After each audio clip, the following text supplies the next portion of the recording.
Hey everyone, Wayne Fox here. Different video for me today. I've decided this is a Thunder Bay 4 Mini RAID cabinet made by Otherworld Computing. And I've been watching the price of SSDs for a while. And I decided that I'm moving all of my main storage to SSDs. So everything I have, the first copy, will be on an SSD. To do that, I needed to build a new device. And so I've bought 4 of these Samsung 2 terabyte SSDs. And they're the QVO ones, which aren't quite as fast. I think they have EVO as the other. But my thought is, because I'm going to have it in a RAID 0, they're going to work as one drive. I think I'm going to get great speed, certainly fast enough for what I need. So I thought I'd do a quick video and put this thing together and show you how I configure it. And we'll give it a test. And I'm a little worried because I've heard some rumors that Samsung has some compatibility problems. But I checked with a couple of people that say they've been using them for a while and they're okay with them. So we'll give it a try. Obviously, if they don't work, hopefully Amazon will take them back. So the cabinet, you can buy the Thunder Bay RAID 4 Mini in either Thunderbolt 2 or a Thunderbolt 3. The Thunderbolt, they're both the same price, $299. And this is a non-hardware RAID, so all it does is hold drives. You can buy a version that actually you can put RAID 5 in and stuff. And if you watch my other video, I really don't believe much in RAID 5 anymore. I just believe in redundant backups that go down the chain. Now, when you do a backup, you certainly, if it's just a backup, you can build a RAID, and the main advantage for that is, obviously it's faster, but it's mainly because it's bigger. So my main backups are 24 terabyte drives. I've got 2 of them up there. They have 4 6 terabyte drives in each cabinet. But if you only need 8 or 5 or 6 gigabytes or terabytes of backup, you could certainly buy a single 8 terabyte drive and back everything to that, and then have that back everything to that. You really don't need to build a RAID. I've been using RAIDs a long time, so I'm kind of like that. Anyway, so in this, with this, they give you everything you need. Open up the box. Excuse me. A little bag of hardware. This is what we'll use. This is what we'll use to mount the drives with. Your power cord and power supply. They actually do give you a USB cable. I assume this is USB 3 because that's what this device is going to be. And I assume the USB 2 one comes with USB 2 cable as well. And of course, there's a couple keys because you can actually lock the front. So to build this, let's go ahead and move some of this stuff out of the way. And I'll probably try to speed some of this part up in post because it's just me putting these little bolts in. But to build it, we use our key. Take the front of the cabinet off, and inside are 4 mounting brackets. Okay, pull those out, and what we'll do is we'll mount each drive into one of these, slide it in, and then we're ready to power it up, throw it on our Mac, and configure it as a RAID 0. So let's get started here. So there is a seal on these, so I don't know what it'll be a problem if I have to return them to Amazon. I'm pretty optimistic, though, that they're going to work. Now, these are SSDs, and they're in a 2.5-inch form factor, which is the same size as this requires. And as you can see, there's little holes in the side, so you mount each drive here. It's important that you mount it the right way. It will only go in one way, and it looks like that's the way it goes. I think it goes that way. So let's put one in and we'll try it. And all of our little screws here.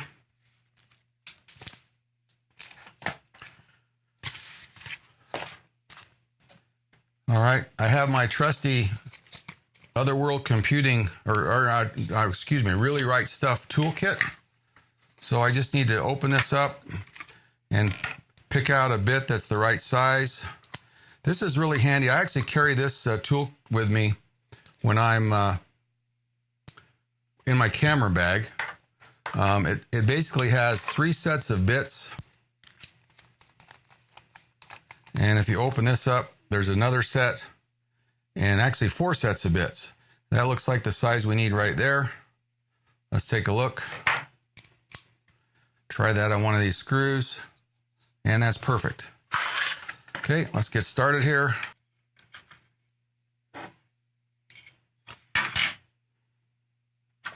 This is slightly magnetic, which is kind of handy. I was at the racetrack in Death Valley once, and I was using my Arca Swiss camera. And there's a little bracket that you put on the back, which allows you to mount the digital back. And when I got there, one of the screws was almost out, and that it was just flopping around, and I couldn't get my back tight. And, I don't know if you've been to the racetrack or realize it, but it's a tough road to get there. It's a long dirt road. You can't go real fast. So it's a lot of work, and I didn't even have my spare camera in the car. But I did have this in my camera bag, and I was able to pull out the right tool and fix the little, the tiny screw there and get it mounted. And I got a couple of nice shots, those little rocks that move on the playa. They finally figured out what makes those move. I watched a YouTube video about that. It's pretty interesting. Basically, the water on the playa, it's very, it gets muddy, and then the water gets, okay. My iPhone's talking to me here. The water, you get a big sheet of water, and then it freezes, and it traps the rock in it. And then that rock, then later in the day as it warms up, more water comes on, and it lifts that big sheet of ice, and it lifts the rock at the same time, and then wind will make that sheet of ice move, and it takes the rocks with it. They finally, after all these years, figured out how that works. Everybody thought it was some kind of a violent storm or something like that, and it actually happens on usually a really sunny, nice day. All right. So let me get these other three in, and as soon as I do, we'll be ready to plug it in and get it configured to run on our Mac.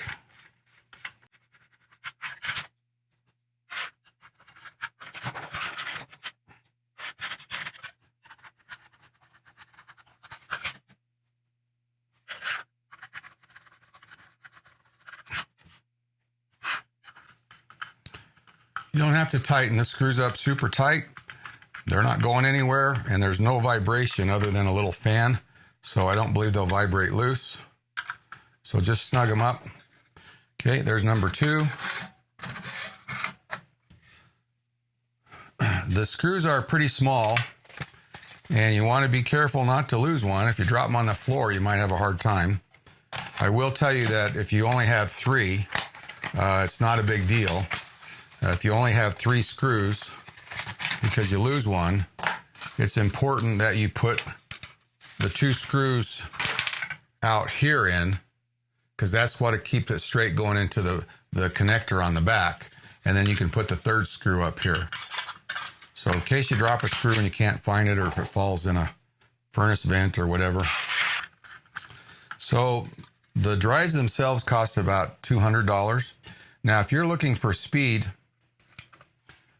and you're mainly looking for speed, and you want to, obviously you can buy a really fast SSD, or you can buy smaller SSDs. For example, you could buy some 500 gigabyte SSDs and make them a RAID. The advantage of the RAID is they'll combine for speed. Now you can buy an individual SSD that's faster, but not an 8 terabyte one. And this is mainly this is mainly for video work.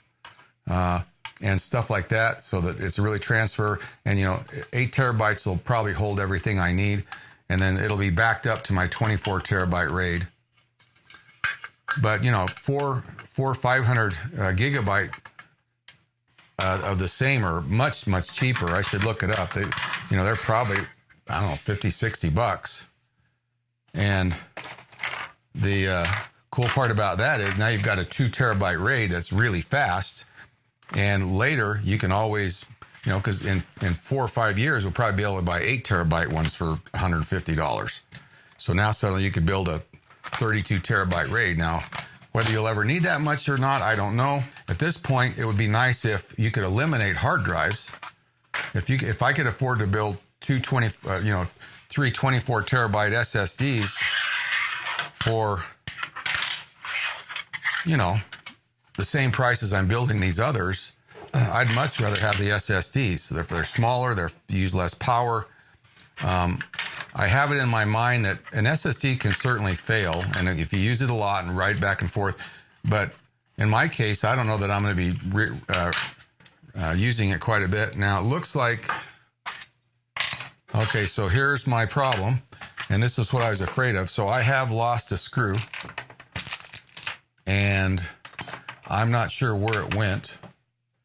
And so I'm going to do what I just told you. I'm going to go ahead and put the 2 screws on the end.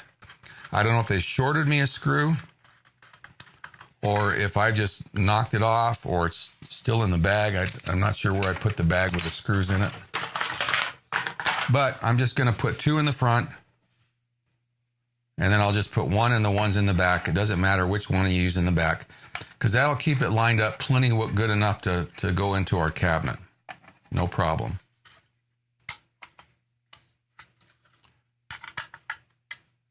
All right, so we're going to be missing the 1 screw, but no big deal. Slide this one in. It'll lock in. We can put our little door back on.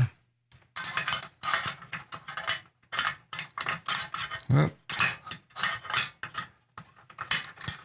Now, we're going to go ahead and hook this up to the MacBook Pro and power it up.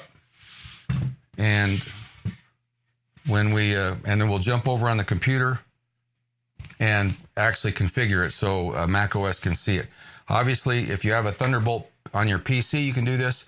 I don't believe they make this in a USB 3 version. Somebody out there probably does. I'm not going to give anybody that runs Windows advice on how to do a RAID, but I'm pretty sure you can find somebody that knows about it and can help you get it going. So let me grab the cables and the power cord and get it all hooked up, and then we'll get going. Okay, I've got it all put together. I've got the power plugged in. Here's my, I've got a longer USB 3 cable here because it'll reach my computer. So the first thing I'm going to do is plug it in. Here's my power cord. And when you plug it in, a little yellow light should come on. Lets you know that it has power. Actually, this one has a white, this is the new one. This has their white logo that comes on. Now the fan doesn't even start up or anything unless you plug it into your computer. So let's run our USB C-style Thunderbolt 3 cable. I thought it was a little close there. As soon as I plug this into my drive, it should spin up. And actually doesn't spin up. You'll hear the fan spin up is all. And this will turn blue, and you'll see the little lights flicker for each drive as it gets ready. Now, at this point, we're ready to go over to the Mac, and we can get it configured and start using it. Okay, so when I plug that little cabinet in, I will get a message for each drive that it's not readable. That's perfectly normal because they're new drives. I always just say ignore. And I'll do this in Disk Utility. Easiest way to launch Disk Utility is to hit search. You start typing it. As soon as you see it, hit return. That will launch it. Oops, it went over to the other monitor here. All right, and we can see our drives down here now. So what we need to do is erase each drive first. So let's just start doing that. Let's erase drive 1. We're going to use APFS, which is their new format specifically designed for SSD media. I'm going to give this some kind of a useful name so that it'll help me when I make the RAID. So 8 terabyte RAID 1. And I'm going to go ahead and copy everything but the number so it'll be easy to do the other 3. So hit erase. And it shouldn't take very long. And it will mount. And hit done. So we just have to do that with each one. Erase. APFS. Paste. This is 2. Erase. So it looks like the media is very compatible. I was a little worried about that. And so at this point, it's looking really good.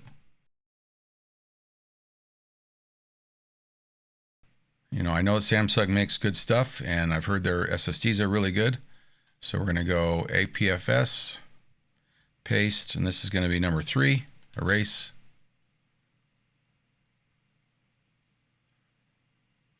And these are really, because these are SSDs, this is really fast. And finally, let's do the last one, erase, APFS, paste, and this is number 4, erase. So now we have each of the hard drives. They would all be mountable on the desktop. I could use them as an individual drive if I wanted, but I want a really big drive, and that's why I'm going to do the RAID. I want an 8 terabyte SSD. So I'm going to hit done here, and if I go up under disk utility, under file, there's this RAID assistant. So I'm going to select that, and I'm going to say I'm going to do a striped RAID. Now by striping them, that makes them all work as one drive, and so when you're reading data, you can read data from all four at the same time. So it really helps. We check the ones that we want to use. Here they are, 1, 2, 3, 4. Hit next. We're going to go ahead and say APFS again. I'm going to go 8 terabyte SSD as the name. The chunk size is relative to how large your files are going to be. Generally speaking, if you're going to store large files, such as a photographer would do, video files, photos, you want a pretty big chunk size. I usually go 128 because if you go too big, you can have some waste, but I actually think that 256 is probably the right choice. And 256K is still really small, and we're talking about almost every file I put on here is going to be, you know, many megabytes and some even gigabytes. So I'm going to set my chunk size to 256 on this because that's the kind of media that I'm planning it right here. So hit next, it'll confirm it, and hit create. And again, because it's an SSD, it's working quite fast.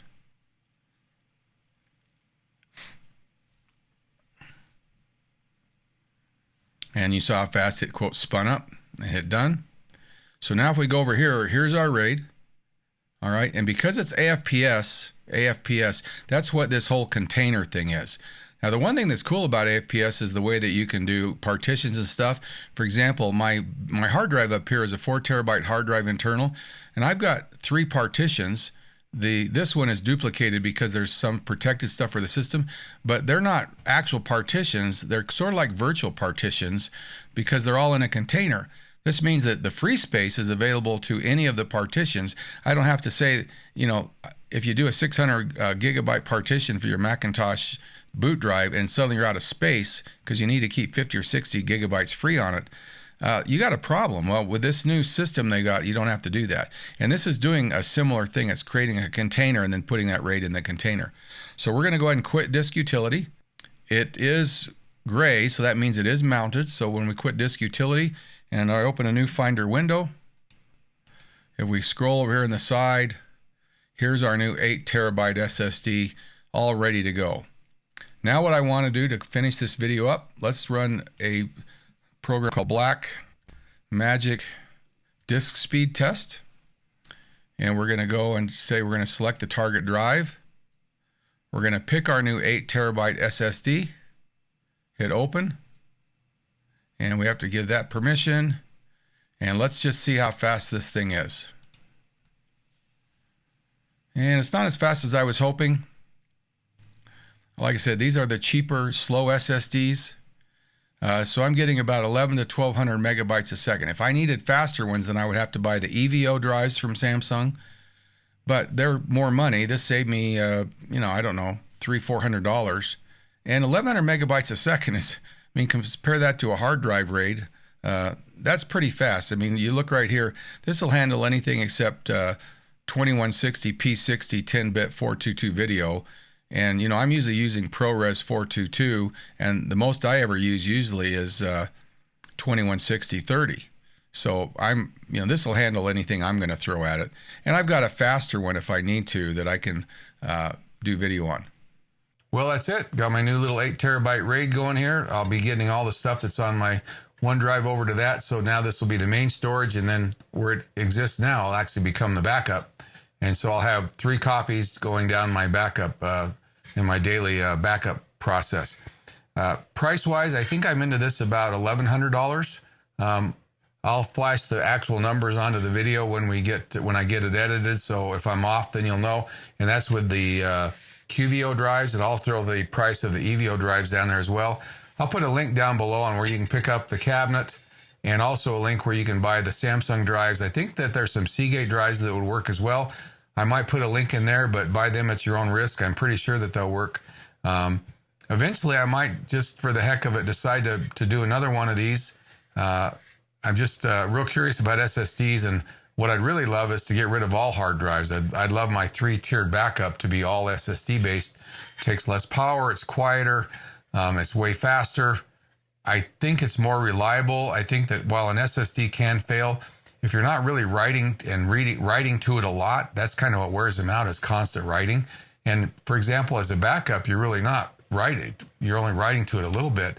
And so it seems to me there might actually be something that you could, get a 5-year life out of or longer, where right now I don't trust a hard drive for more than about 3 years. At that point, as a drive gets over, the chance of failing goes up logarithmically.